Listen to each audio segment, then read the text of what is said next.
요즘은 지면으로 되어 있는 일간지 신문을 보는 사람들이 별로 없습니다만, 과거에 일간지를 많이 보던 시절에는 신문 일면에 무슨 기사가 나는가 하는 것을 늘 주의해서 보곤 했었습니다. 또 신문사에서도 제 일면에다가 무슨 기사를 낼 것인가 늘 고심을 하죠. 굿 뉴스를 낼 것인가, 배드 뉴스를 낼 것인가. 굿 뉴스가 나오는 날은 상대적으로 기분이 좋습니다. 대한민국 월드컵 4강 진출, 이런 기사가 나온다든지, 김연아 선수 올림픽 금메달 획득, 이런 기사가 나오면 얼마나 기분이 좋습니까? 그런데 어디 재난이 나서 아파트가 무너져 내렸다든지, 다리가 붕괴가 되어서 사람들이 많이 죽었다든지, 혹은 경제 여건이 너무 어려워져서 물가가 많이 오르게 되었다든지, 이런 기사들을 보게 되면 기분이 별로 좋지가 않습니다. 이처럼 우리는 좋은 기사, 즉 굿 뉴스를 기대를 합니다. 여러분, 이것은 꼭 신문 기사뿐만 아니라 우리 주변에서 일어나는 일상의 일도 마찬가지입니다. 좋은 소식, 굿 뉴스를 듣게 되면 기분이 좋죠. 제 아내는 저에게 굿 뉴스를 자주 들려주는 편인데, 제가 기분이 좀 다운이 되어 있으면 제 아내가 저에게 와서 그렇게 말을 합니다. 여보, 좋은 소식이 있어요. 뭔데? 당신과 내가 살아있다는 거예요. 그래, 좋은 소식이네. 당신과 내가 살아있고 오늘도 하나님을 잘 믿고 있다는 거예요. 그 말을 들으면 진짜 그게 좋은 소식이더라고요. 이처럼 우리는 늘 좋은 소식에 목이 마릅니다. 그런데 여러분, 성경에서는 이 좋은 소식이라는 말이 참 많이 나옵니다. 좋은 소식을 영어로 번역하면은 good news이고, 한자어로 번역하면 뭡니까? 한자어로 번역하면 복음입니다. 복음. 이 복음을 알지 못했었던 한 사람이 있었습니다. 그의 이름은 사도 바울이었습니다. 복음을 알지 못했을 때 그는 경직된 삶을 살았습니다. 그의 목은 늘 뻣뻣했고, 그의 눈빛은 항상 날카롭기 그지없었습니다.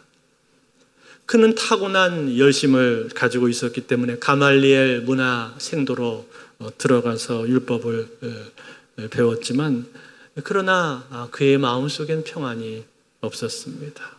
그의 생각 속에는 오직 이 세상에서는 해야 되는 것과 하지 말아야 되는 것, 이 두 가지만 존재할 따름이었습니다. 그게 전부였습니다. 거기에 붙잡혀서 다른 사람들을 비판하고 정죄하고, 심지어는 예수 믿는 사람들을 잡아오는 그러한 삶을 그는 살았었습니다. 그러던 어느 날입니다. 그는 예수 그리스도를 만나게 되었고 복음을 알게 되었습니다.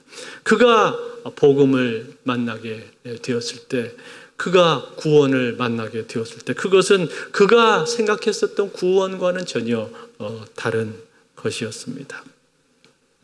하나님께서 그에게 열어놓으신 이 구원의 길은 도저히 사람의 힘으로, 인간의 힘으로는 갈 수 없는 길이었습니다. 오직 예수 그리스도가 필요하고, 예수 그리스도의 죄사함과 속죄가 필요하고 십자가가 필요한 길이라는 것을 그는 알게 되었습니다. 그런데 그 길을 예수 그리스도께서 홀로 걸어 가신 것입니다. 그로 말미암아서 그에게 자유를 주셨고, 그리고 이 사실을 비로소 그는 깨닫게 되었던 것입니다. 그랬을 때, 이것을 깨닫게 되었던 그 순간 그는 그만 눈이 멀어버렸습니다. 너무나 큰 충격을 받아서, 얼마나 큰 충격적인 복음이었던지, 얼마나 놀라운 복음이었던지 그는 그만 눈이 멀어버리고 말았습니다. 그리고 나서 그의 삶은 180도 바뀌었습니다. 이제는 배드 뉴스를 전하는 삶이 아니라, 당신 그거 안 하면 죽어, 내가 당신 잡아갈 거야, 그러한 삶이 아니라 하나님께서 당신을 용서하셨습니다. 하나님께서 당신을 사랑하십니다. 그래서 그 아들 예수 그리스도를 당신을 위해서 주셨습니다. 이 굿뉴스, 좋은 소식, 복된 소식을 전하는 삶으로 그가 바뀌게 되었다는 거예요. 그래서 오늘 사도 바울은 이 로마서를 쓰면서 로마 교회에게 자기 자신을 소개를 하는데 이렇게 소개를 합니다. 오늘 1절에 보니까 사도 바울이 자기 자신을 소개할 때 이렇게 소개를 했죠. 1절 말씀에 예수 그리스도의 종 바울은 사도로 부르심을 받아 하나님의 복음을 위하여 택정함을 입었으니, 하나님의 복음을 위해서 택정함을 입었다, 그렇게 말씀을 했습니다. 그러면서 이 로마 교회를 향해서 내가 너희들에게 이 복음을 전해주기를 원한다, 그렇게 말을 합니다. 여러분, 로마 교회는요, 그 당시에 유대인들과 이방인들이 함께 섞여 있는 교회였습니다. 그리고 그 중에 상당수는 복음을 온전히 알지 못하는 사람들이었습니다. 그래서 그들에게 이 복음이 무엇인가 하는 것을 사도 바울은 전해주기를 원했습니다. 그래서 그것을 위해서 내가 로마 교회로 가기를 원했는데 여러 차례 내가 가고자 했으나 길이 막혀서 가지를 못했다라고 오늘 우리가 읽은 성경에서는 말을 해주고 있는 것입니다. 그렇다면 여러분, 사도 바울이 이처럼 로마 교회를 향해서 내가 너희들에게 가야 되겠다, 내가 너희들에게 가서 이 복음을 전해줘야 되겠다라고 그러한 열정을 갖는 이유가 무엇입니까? 그냥 복음을 받았으면 자기 혼자 알고 자기 혼자 만족하고 자기 혼자 누리고 있어도 되지 않습니까? 그런데 사도 바울은 그렇게 하지를 않고 로마 교회를 향해서 내가 이것을 너희들에게 전해주기를 원한다, 그렇게 말을 했단 말이에요. 그 이유가 도대체 무엇입니까? 여러분, 그 이유는 바로 이것입니다. 가장 첫 번째 이유는 무엇인가? 첫 번째 이유는 바로 그가 빚진 자이기 때문입니다. 빚진 자. 어떤 빚입니까? 바로 복음에 대한 빚입니다. 오늘 14절 말씀에 보니까 14절에 이렇게 말을 했습니다. 우리 한번 같이 읽을까요? 14절 같이 읽습니다. 시작. 헬라인이나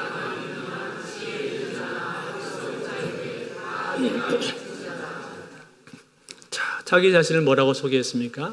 다 내가 빚진 자다, 빚진 자라고 그렇게 소개를 하고 있죠. 왜 여러분 빚진 자라고 말을 하는 거예요? 여러분, 빚이라고 하는 것이 뭡니까? 빚이라는 것은 내가 다른 사람에게 뭔가를 빌려서 갚아야 되는 것을 우리가 빚이라고 그렇게 말하지 않습니까? 지난번에 제가 어느 분하고 대화를 하는데 이분이 집을 샀다고 해서 제가 축하합니다, 이렇게 말씀을 드렸더니 이분이 하시는 말씀이 다 빚이에요, 이렇게 말씀을 하시더라고요. 무슨 뜻이에요? 은행에 빌려서 갚아야 될 그런 돈이 많다는 거죠. 그거를 빚이라고 그렇게 표현을 했습니다. 그런데 여러분, 우리가 은행이나 누군가 다른 사람에게 빌린 것도 물론 빚이 됩니다만, 때로는 내가 빌리지 않았어도 빚을 지게 되는 그런 경우가 있습니다. 어떤 경우입니까? 어떤 사람이 나한테 돈을 줬는데 누구에게 전달해달라고 돈을 줬단 말이에요.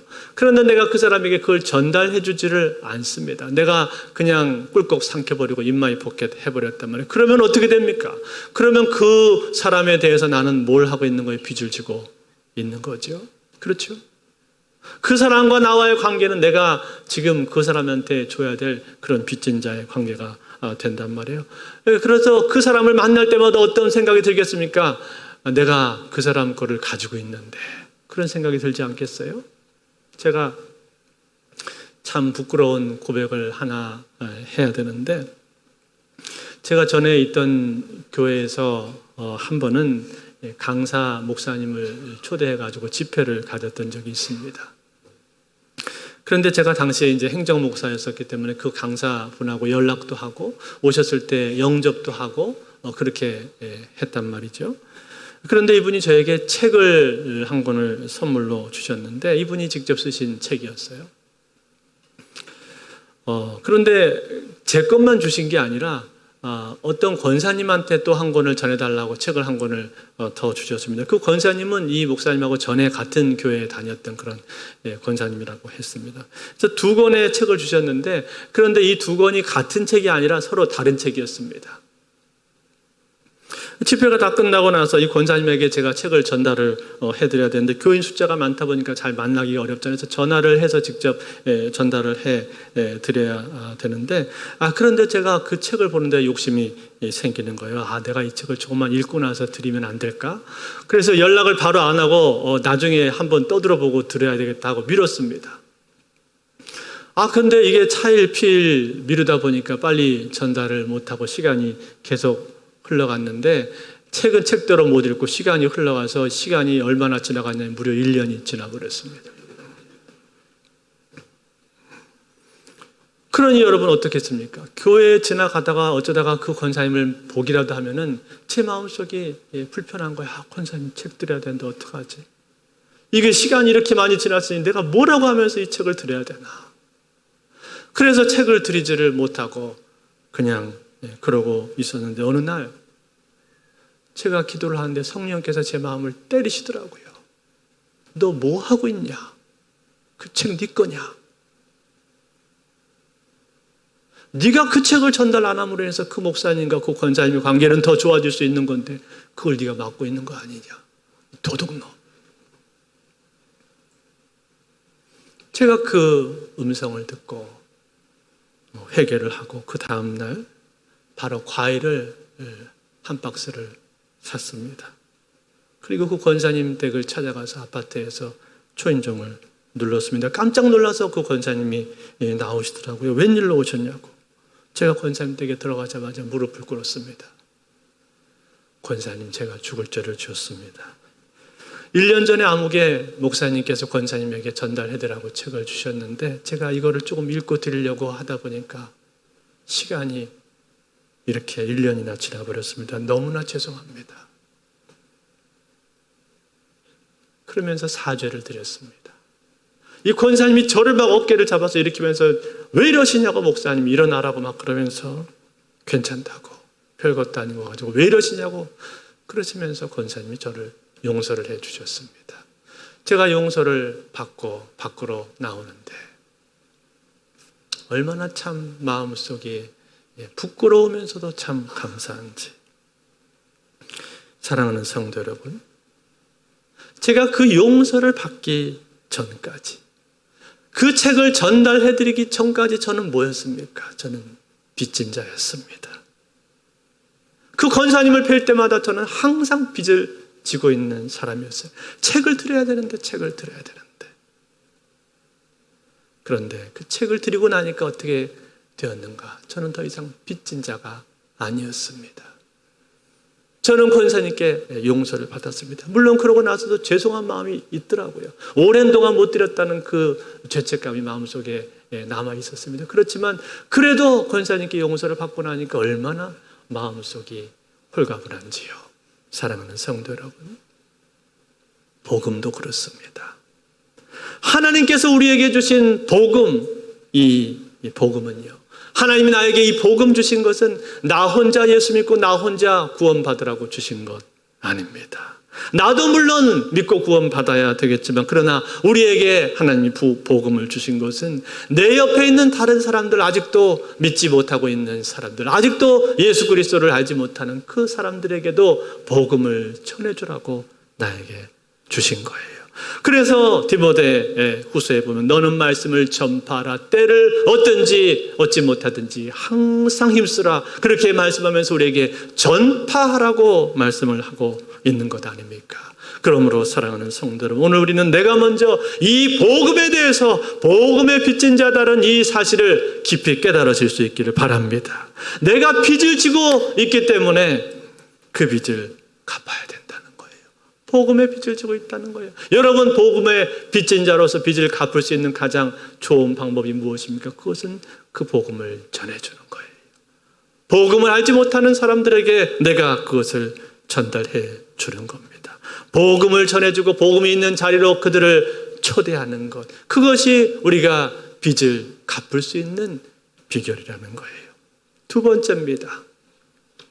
그런가 하면 두 번째로 오늘 사도 바울이 로마 교회에 복음을 전하고자 했는데, 로마 교회에 복음을 전하고자 하는 또 다른 중요한 이유가 있습니다. 그것은 무엇인가? 바로 이 복음이라고 하는 것이 값진 것이기 때문이에요. 값진 것. 여러분, 사도 바울이 경험한 이 복음은 무엇과도 바꿀 수가 없는 것이었습니다. 즉 그것은 그의 죽었던 영혼을 다시 살게 만든 것이었고, 그의 마음속에 메말라 있던 그 심령을 성령의 은혜로 다시금 되살아나게 만든 것이었고, 구원의 확신을 얻고 천국을 소망하면서 기쁨으로 살 수 있도록 만들어준 것이었습니다. 그것은 참으로 엄청난 선물이었습니다. 그래서 그 큰 선물을 그가 받았기 때문에, 이것이 너무나 큰 것이고 너무나 좋은 것이기 때문에 그는 전하지 않고는 배길 수가 없었던 거예요. 견딜 수가 없었던 거예요. 그래서 어느 날 그는 이러한 고백을 합니다. 고린도전서 9장 16절에서 사도 바울이 이런 고백을 합니다. 내가 복음을 전할지라도 자랑할 것이 없음은 내가 부득불할 일임이라. 만일 복음을 전하지 아니하면 내게 화가 있을 것이로다. 무슨 말이에요? 자기는 전할 수밖에 없다는 것이죠. 이것이 너무나 귀한 것이기 때문에, 너무나 값지고 너무나 좋은 것이기 때문에 전할 수밖에 없다는 거예요. 전하지 않으면 자기에게 화가 임할 정도로 그렇게 이것은 너무나도 값진 것이기 때문에 내가 이것을 전할 수밖에 없다고 사도 바울은 고백을 하고 있는 겁니다. 사랑하는 성도 여러분, 우리가 과거의 구약의 역사를 살펴보다 보면요, 구약의 역사 가운데 이스라엘 땅에 아람 군대가 쳐들어와서 이스라엘의 수도였던 이 사마리아를 완전히 포위했던 때가 있었습니다. 그런데 이 포위당한 시간이 생각보다 점점 길어지게 되면서 어떻게 되었는가 하니 성 안에 먹을 것이 다 떨어져 가는 거예요. 먹을 게 없었습니다. 그때 이 이스라엘 사람들 중에 문둥병자들이 몇 명 있었는데, 여러분 우리가 잘 알고 있는 것처럼 이 문둥병자 나병 환자들은 보통 사람들과 같이 생활을 할 수가 없지 않습니까? 진에서부터 떨어져서, 어느 정도 떨어져서 자기들끼리 모여서 움집을 짓고 살 수밖에 없습니다. 아마 그렇게 이들도 생활을 하고 있었던 것 같아요. 그런데 성 안에 먹을 게 다 떨어지니까 어떻게 됩니까? 성에서부터 먹을 것이 공급이 돼야 되는데 그 음식이 딱 끊겨버렸다 이 말이에요. 그래서 이 문둥병자들이 4명인데 이들이 너무나도 배가 고프니까 자기들끼리 모여가지고 어느 날 회의를 합니다. 어떻게 할 것인가? 이대로 가다가는 우리 다 모두 굶어 죽게 생겼는데 그냥 성 안으로 들어갑시다. 그렇게 한 사람이 말을 하니까 또 다른 사람이 아니다. 성 안에 들어간다고 해서 무슨 수가 생기겠는가. 성 안에도 지금 먹을 게 다 떨어졌는데 괜히 들어갔다가 사람들로부터 핀잔 듣고 욕먹고 돌에 얻어맞기 십상이지 들어가면 안 된다. 그렇게 막 서로 옥신각신을 하고 있었단 말이에요. 그런 가운데 한 사람이 이런 말을 합니다. 차라리 이럴 바에는 이스라엘 진영으로 갈 것이 아니라 반대편으로 아람 군대 쪽으로 갑시다. 최소한 거기 가면 그 사람들 먹을 것은 있을 거 아니요. 만약에 그들이 우리를 적군이라고 해서 죽이면은 그냥 죽는 것이고, 혹시라도 우리를 불쌍히 여겨서 살려주고 먹을 걸 주면 우리가 살 수 있지 않겠어? 어차피 이렇게 죽으나 저렇게 죽으나 매한 가지 아니요. 그러니 차라리 아람 군대 쪽으로 갑시다. 거기에 다 동조가 됐어요. 거기 다 동의가 끄덕끄덕 했습니다. 그래서 어떻게 합니까? 이 문둥병자 4명이요. 아람 진영 쪽으로 걸어가기 시작을 합니다. 죽으면 죽으리라, 그런 심정을 가지고 지금 이제 가는 거죠. 아니 근데 걸어가 보니까 어떻게 되었습니까? 아람 진영에 갔는데 사람이 없는 거예요. 한 사람도 보이지 않고, 근데 참 신기한 건 무엇인가 하니 사람만 없고 물건들은 고스란히 다 거기 놓여 있는 겁니다. 그 사람들이 사용했었던 천막이라든지 혹은 말이라든지 또 낙이라든지 가축들은 다 그대로 있었고, 또 각종 음식들과 보물들이 다 그대로 거기 그대로 있었단 말이에요. 아니 이것이 어떻게 된 일인가? 사실은요, 하나님께서 천둥처럼 큰 병거 소리와 말발굽 소리와 군대들의 소리를 들리게 해서 이 아람 군대들이요, 적들이 쳐들어오는 줄 알고 혼비박산해서 도망가고 만 거예요. 얼마나 급하게 도망을 갔던지 이 자기 물건이나 짐도 제대로 챙기지 못한 채 몸만 그냥 거기서 빠져나가 버린 것이었습니다. 그래서 거기 모든 음식들 그리고 물자들 그런 것들이 고스란히 거기에 다 남아있게 되었던 것이죠. 할렐루야 아닙니까? 그래서 여러분 이 문둥이 4명이 어떻게 합니까? 정신없이 먹어대기 시작을 합니다. 먹을 뿐만 아니라 온갖 보물들과 귀중품들을 자기 주머니와 자루에다가 막 담기 시작해요. 한참을 그렇게 주머니에다가 담고 있을 바로 그때였습니다. 그 중에 한 사람이 무심결에 이런 말을 내뱉습니다. 아니, 우리가 이러고 있으면 안 되는 거 아니야? 누가 생각이 난 거예요? 저 성 안에 있는 이스라엘 사람들, 자기 동족들이 떠오르게 된 거예요. 지금 저 성 안에 있는 우리 동족들은 굶어서 죽어가고 있는데 오늘 우리가 지금 이러고 있어서는 안 되는 것 아닌가, 그런 생각이 든 거예요. 그래서 그 얘기를 옆에 있는 사람에게 합니다. 그 내용이요, 어디에 나오는가 하니 열왕기 하에 보면 나옵니다. 열왕기 하 7장 9절 말씀 우리 한번 같이 읽을까요? 같이 있습니다. 시작. 나병 환자들이 그 친구에게 서로 말하되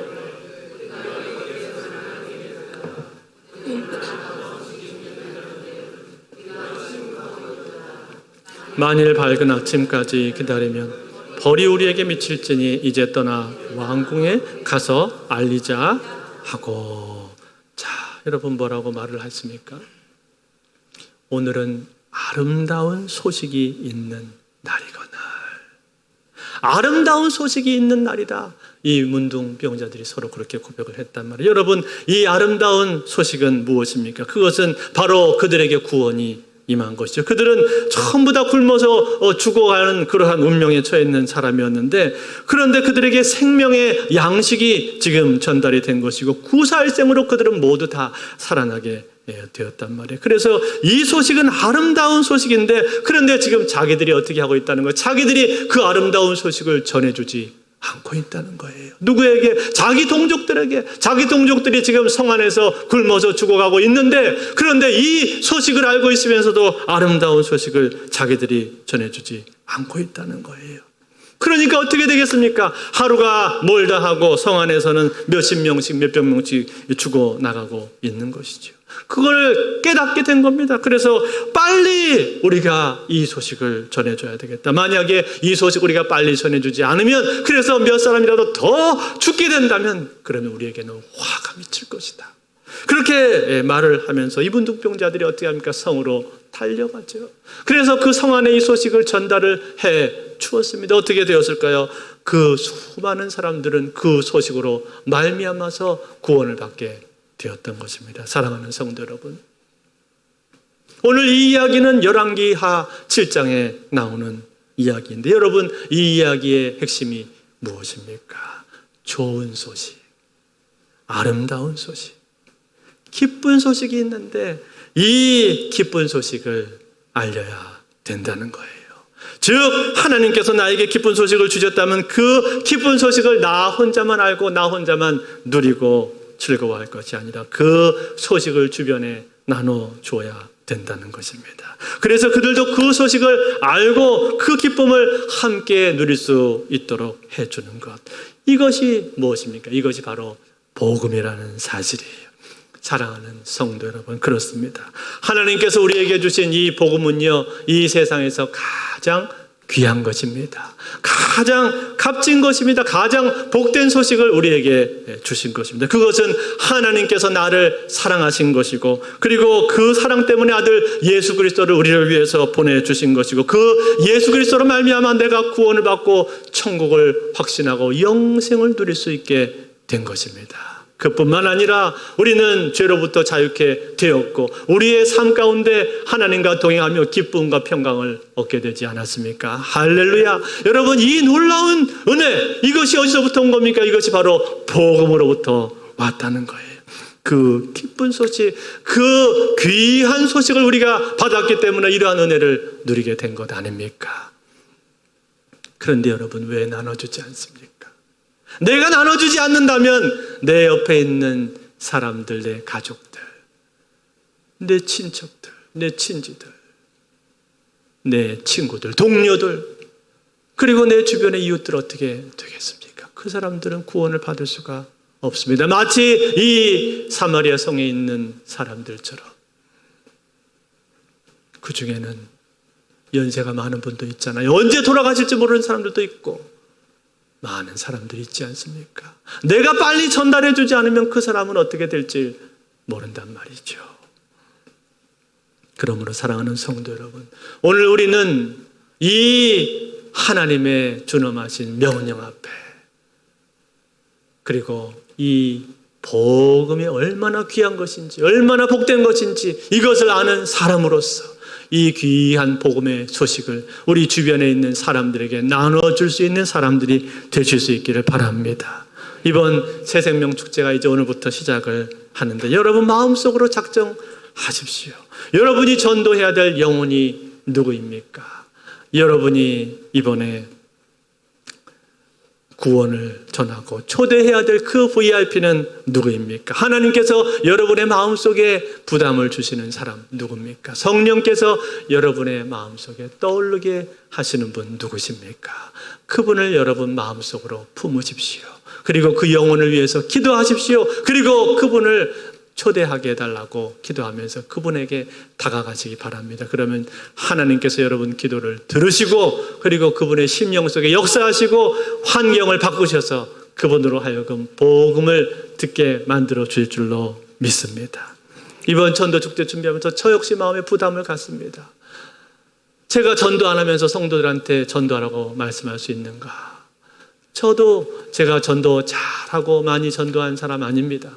제가 지금까지 전도한 사람 손에 꼽아야 부끄럽지만, 그렇지만 저도 이번 2학기에 이 전도축제 준비하면서 저 역시 저 스스로에게 도전하고 결심합니다. 저도 여러분과 똑같이 VIP 작정을 하겠습니다. 다음 주부터 우리가 VIP 작정할 텐데 여러분 여기에 우리가 함께 마음을 모으기를 원합니다. 그리고 내가 부족하지만 하나님, 내가 하나님 앞에 빚진 자인 것을 알고 그리고 이 복음의 귀함을 알고 주님 내가 헌신하겠으니 주여 이번 2학기에 나를 통해서 복음이 전파되게 하옵소서.